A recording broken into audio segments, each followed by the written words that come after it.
garçons, 2 n'étaient pas les siens. Je veux dire Manassé et Éphraïm. Ils étaient les enfants de son fils, Joseph. Autrement dit, ses petits-fils. Je continue. Donc, cette fonction de chantre est réservée aux descendants de Lévites, les Lévites, qui ont pour rôle de jouer, de chanter d'abord les chants, les cantiques, les hymnes, les psaumes, les louanges de Dieu et de jouer de la musique de Dieu dans le temple de Dieu. Ça, vous verrez dans 1 Chronique chapitre 6, versets 31 à 47. Voilà ce qu'est la fonction d'un chantre.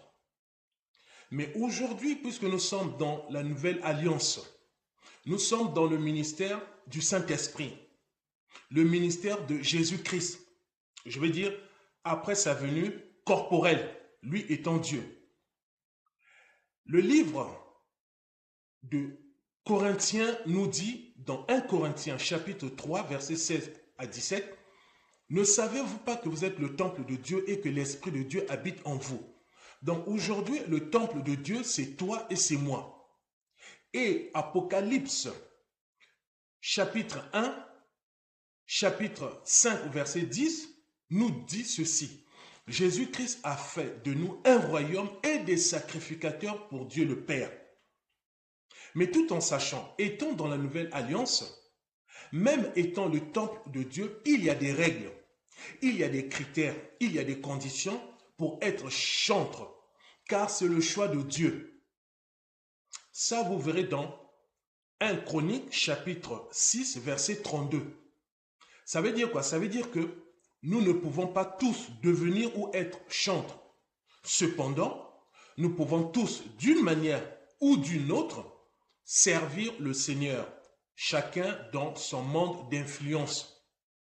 Ça, c'était le premier point.